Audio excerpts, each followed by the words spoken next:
Sir ये बताइए, ये हमारे देश का युवा क्रिकेटरों को सपोर्ट करते हैं, लेकिन क्रिकेटर जो बड़े बड़े क्रिकेटर हैं हमारे देश के युवाओं का सपोर्ट क्यों नहीं कर रहे हैं? इसका जवाब तो उनसे पूछा जाए तो ज़्यादा बेहतर है, लेकिन एज एन एजुकेटर के तौर पे मुझे जब बच्चों ने कहा कि आप हमारे लिए आइए और मुझे यहाँ बुलाया गया, सो मैं मना नहीं कर सकता था।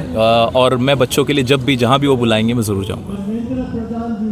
उन बच्चों के लिए सर आप क्या कहना चाहेंगे जो मतलब प्रोटेस्ट में अभी किसी कारणवश नहीं आ पा रहे, तो प्रोटेस्ट में आए, कोई मैसेज? जिन भी बच्चों के जो भी साथ समस्या हुई है, जैसे कि हमने देखा है पास्ट में वेदांत के साथ प्रॉब्लम थी, हर्षिता थी, और ना जाने इतने हज़ारों बच्चे थे। सीबीएसई की अगर मैं सिर्फ बात करूँ, एनटीए के जो सीयूटी के एग्ज़ाम्स होते हैं उसमें भी बच्चों को बहुत समस्याएं आती हैं। तो जब तक हम उनकी बात आगे नहीं रखेंगे, उनकी आवाज़ को आगे नहीं उठाएंगे, तो सरकार को, अथॉरिटी को भी नहीं पता चलेगा। तो उन बच्चों को अपनी आवाज़ आगे रखनी चाहिए शांतिपूर्ण ढंग से, और जो कि जैसे कि अभिजीत भाई बहुत शांतिपूर्ण ढंग से शुरू से ही इस चीज़ पे जोर दे रहे हैं कि हमें बिल्कुल नॉन वायलेंस का प्रोटेस्ट रखना है, एकदम आराम से अपनी बात आगे तक पहुंचानी है, जो कि एक डेमोक्रेटिक कंट्री में होता है।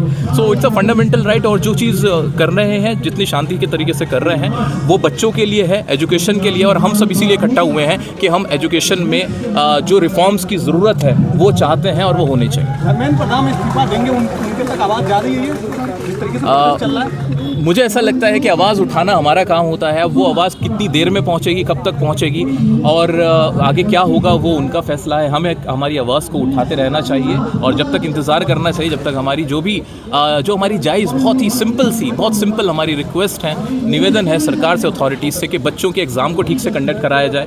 जो सिस्टमैटिक फेलियर बार बार हो रहे हैं उनके ऊपर कार्रवाई हो। जो कंपनीज़ जो फेलियर में इन्वॉल्व होती हैं उनके ऊपर ज़रूर कार्रवाई होनी चाहिए। और उससे मुझे लगता है हर कोई इत्तेफाक रखता है, कोई भी ऐसा व्यक्ति नहीं होगा जो इस बात में उसे डिसएग्री करेगा कि हाँ बच्चों के साथ प्रॉब्लम्स हैं और उसके ऊपर काम होना चाहिए। सर शिक्षा मंत्री क्या दहशत बोलकर आंदोलनकारियों को डराने की कोशिश कर रहे हैं? दहशतगर्दी बोले हैं वो।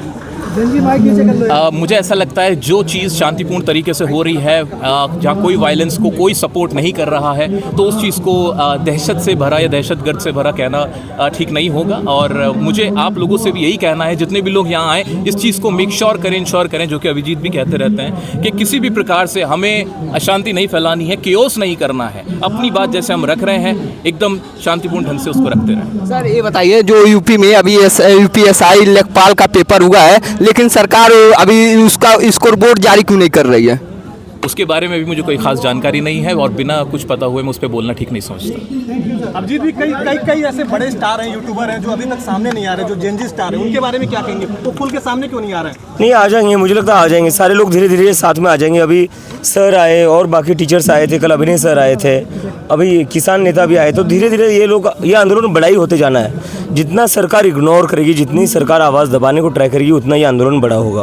अगर इस्तीफा नहीं देते हैं तो फिर क्या करेंगे आगे? हम तो बैठे हुए। अभिजीत भाई, यहाँ दिल्ली में 3 सेंट्रल यूनिवर्सिटियाँ हैं, तो उन सेंट्रल यूनिवर्सिटी के जो बच्चे अभी यहाँ कम संख्या में आ रहे हो, वो ज़्यादा संख्या में, उनके लिए आप क्या कहना चाहोगे? उनके लिए तो मैं ये कहना चाहता हूँ कि ये तो आपका ही आंदोलन है, ये आपके भविष्य के लिए ही चल रहा है। ये किसी और की लड़ाई नहीं है, ये अपनी लड़ाई है, अपने भविष्य की लड़ाई है।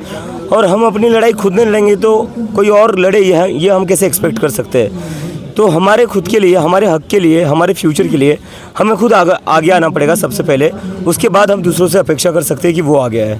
और मैं सभी टीचर्स से भी यहाँ पे एक बात और कहना चाहता हूँ, एक अपील करना चाहता हूँ कि अगर स्टूडेंट्स की बात हो रही है और उसमें अगर टीचर्स ही सामने नहीं आ रहे तो कौन आएगा?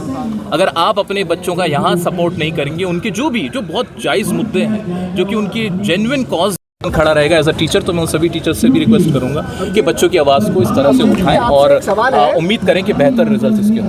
अभिजीत जी, आपसे एक सवाल है। रात जो झड़प हुई है और सुनने में आया कि आपने कुछ लोगों से झड़प हुई है, उसको आप क्या कहना चाहोगे? कौन लोग थे और कैसे झड़प हुई, उसके बारे में डिटेल में बताइए। नहीं, यहाँ पर कुछ बीजेपी के वर्कर्स ने कुछ रिपोर्टर्स को मारा कल रात को, जिसके ऊपर हमने पुलिस से पूछा कि आपने एक्शन क्यों नहीं लिया। क्योंकि हमारे लोग जब वहाँ चले गए तो हमारे लोगों को पुलिस से रिक्वेस्ट करनी पड़ी कि प्लीज़ कुछ एक्शन ले लीजिए। फिर भी पुलिस ने कोई एक्शन नहीं लिया। तो मैंने पुलिस से बात की कि सर ऐसा क्यों हो रहा है, इतना कैजुअल एटीट्यूड क्यों है? तो पुलिस का तो सबसे पहले कहना ये था कि ये तो इतनी कोई बड़ी बात नहीं थी, ये तो ऐसी ही बात थी। तो मैंने कहा सर इतनी कोई बड़ी बात थी ऐसे कैसे नहीं है? मतलब कल को कोई मर जाएगा तो क्या करोगे आप? तो कैसे कहते हैं कि भगवान करे ऐसा ना हो। तो फिर मैंने उस पर कहा कि अगर भगवान भरोसे सब रखना है तो सरकार और पुलिस का क्या काम है? तो मेरी पुलिस से यही अपील है कि थोड़ा स्ट्रिक्ट हो जाइए। यहाँ पर रूलिंग पार्टी के गुंडे आ रहे, परसों एक का सर फोड़ा गया, कल कुछ रिपोर्टर्स को मारा गया, उसके बाद भी वो लोग खुलेआम घूम रहे हैं। और वो यूट्यूब पर वीडियो डाल रहे हैं, इंस्टाग्राम पर वीडियोस डाल रहे हैं कि हम फिर से आएंगे और फिर से मारेंगे। उसके बाद भी पुलिस उन्हें अरेस्ट नहीं कर रही है। आप इस चीज़ से श्योर हो कि आपके बंदों से बात तो हुई है? आप इस चीज़ को कंफर्म करते हो कि आपके बंदों से बात तो हुई है? हमारे बंदों से मारपीट नहीं हुई, हमारे बंदों ने हाथ नहीं उठाया, हाथ उठाया बीजेपी के लोगों ने रिपोर्टर्स पर, हमारे बंदे उन्हें बचाने गए थे। आप कल जब मैं अंदर आ रहा था तो दिल्ली पुलिस ने मतलब मैं प्रोटेस्ट में बैठ गया, उसके बाद वो ले गए वहाँ संसद पार्लियामेंट थाने, वहाँ 2 घंटे लगभग मुझे बिठा के रखा। वो पूछ रहे हमारी डिटेल्स नोट कर रहे हैं, आप दिल्ली, मैंने फिर अपना बताया। वो तो ये सिर्फ मेरे साथ नहीं कर रहे हैं, ऐसे लगा मैंने 10 लोगों के साथ देखा है। तो दिल्ली पुलिस ऐसा कर रही है तो आप इस पर क्या? नहीं, मुझे लगता है दिल्ली पुलिस क्रिमिनल्स और गुंडों को छोड़कर जो रिपोर्टर्स यहाँ आ रहे हैं उन्हें पकड़ रही है, जो लोग यहाँ पानी बांट रहे हैं उनको पकड़ रही है, जो लोग यहाँ खाना बांट रहे हैं उनको पकड़ रही है। तो कहीं ना कहीं मुझे ये शक होता है मेरे मन में, आखिर दिल्ली डाउट है मेरे मन में कि कहीं ये प्री प्लान तरीके से नहीं चला जा रहा है इस मूवमेंट को ख़त्म करने के लिए, दबाने के लिए। सर आखिर ये दिल्ली पुलिस पे दबाव कौन बना रहा है? कौन बनाएगा और किसकी सरकार है? कौन होम मिनिस्टर है? गृह मंत्री जी दबाव बना रहे हैं। और कौन होगा दूसरा? दिल्ली पुलिस के मालिक तो वही है, बॉस वही है।